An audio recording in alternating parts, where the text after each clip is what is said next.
Howdy everybody, it's the 13th Wolfman. You know, today is day 22 of the 31 days of horror. That's right, 31 movies, 31 days, 31 videos, 31 reviews, hopefully 31 comments on every video, but whatever. So before you do that, I want you to like, subscribe, share, and comment. You know why I want you to do all this stuff. I tell you all the time, if you like it, it helps it get out to other people. If you subscribe, it helps me out. If you comment, I just want to know what you have to say. So, also, there are other people doing this, and those people are Double Shot J, Mood 616, Retro Horror, Random Horror, I Am the Ice Lord, Jennifer Toshi, Echo, King Gore, Have Cheetah, Will View, and of course, the one and only MSJ, Brother Max for short. Now, let's get on with what movie we're talking about today. You guys kind of know what I'm going to talk about today because I talked about the prequel yesterday. Yesterday I talked about the prequel to The Exorcist, Beginnings, which is the Rennie Harlan film that they made after Paul Schrader made his version, which Morgan Creek wanted nothing to do with. You know, they thought Paul Schrader's version was awful, and so they fired him, brought in Rennie Harlan. That's neither here nor there. That's all about that's the movie I watched yesterday. Today we're talking about the original, the 1973 Exorcist, directed by William. I don't want to screw up William Fredericks, and written by William Peter Blatty. See, I didn't want to. Yeah, William Peter Blatty wrote the novel. He wrote the screenplay, and in 1973, you know, at the time, drive-in horror was huge. You had Night of the Living Dead, Children Shouldn't Play with Dead Things, you know, Black Christmas. All these movies came out like in the late 60s, early 70s. And that's when corporate people said, you know what, there might just be a niche, you know, a shelf for regular horror. Let's buy up the rights to The Exorcist and see what they can do with it. They get Linda Blair to play Reagan, Ellen Burstyn to play Reagan's mom, Chris, Max von Sydow, who is probably the biggest name at the time, well, the second to the biggest names in this movie at the time. Lee J. Cobb to play Kinderman, the cop. That's the second big name. Jason Miller to play Father Karras. I mean, this is a well-rounded cast. And you really feel for certain characters in this movie. One being Father Karras when he's got to deal with everything that's happening with his mom. You know? But, so, Reagan McNeil, she's the daughter of Chris McNeil. Chris McNeil is an actress who is in Washington, D.C. to film a movie. And Reagan stays home. You know, she's 12. She stays home and she kind of like does what she does. You know, she found a Ouija board. Or a Ouija board, whichever you pronounce it. And she's been messing around with it. And while she's been messing around with it, she actually got it to work. This demonic force, known as Captain Howdy, has been talking with her. The mother says, "Oh, you found this? How's let's do it." And the planchette doesn't want her to be involved. Well, along the way, little Reagan gets possessed by Pazuzu, the demonic force that Father Lancaster Marin dealt with in the prequel.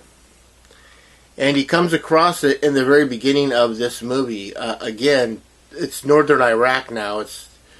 But he finds the little Pazuzu head. It's the same dig, but now, unlike in the last one in the prequel, they called it East Africa. Here they're calling it northern Iraq. But he finds the little head of Pazuzu, and he recognizes the evil that it is.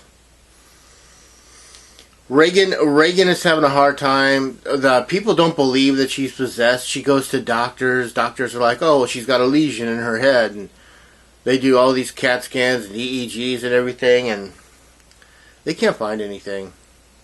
They're like, oh, well, then she has to go to a psychiatrist. The psychiatrists say, well, there's no such thing as split personality. There's only been a handful of cases that have been proven, so it can't be that. We need to do more tests. So they're sending her back to medical doctors. Meanwhile, the mother, Chris, is losing her mind because her 12-year-old daughter is losing her mind. She finally hears about exorcisms from a family friend, Father Dyer. And she approaches a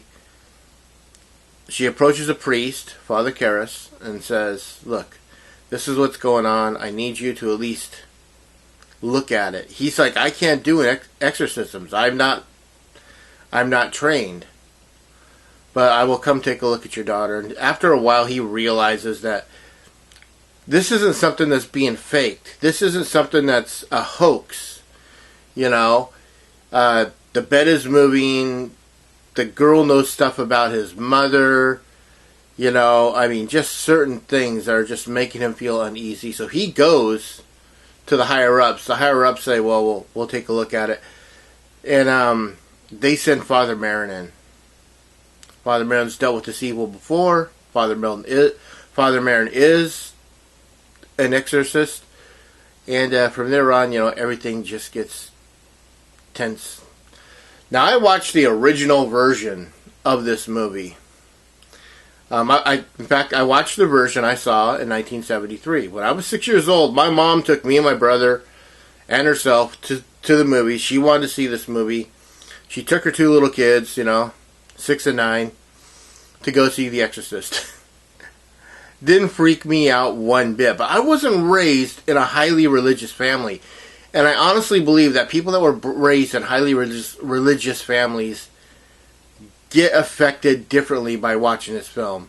My best friend Fang, Fang had never watched horror films. He always thought they were beneath him. He likes movies, but he likes comedies and all this stuff, you know. And finally one night he said, you know what? He goes, you really are into horror. He goes, why don't you show me something, you know? Basically impress me. So I put on The Exorcist. And it completely freaked him out. And he's like, okay, I get it. I understand now why you're a horror fan. It gets into your blood. It gets into your system. It gets that visceral pump going, you know. So he finally understood it. Didn't make him a horror fan, but it made him understand why people are like us. But, yeah, so you get down to it, and I watched the original version, like I said, the 1970. I didn't watch the extended. I've seen the extended many times, and it's a good cut, but I haven't seen the original in a long time. So that was the one I watched today, and that was the one that I'm talking about. This is such a great film.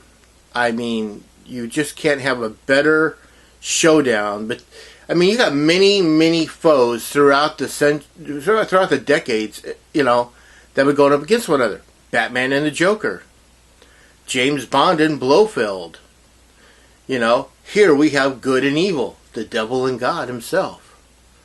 That is like the ultimate showdown, and it's all represented in the first film of The Exorcist.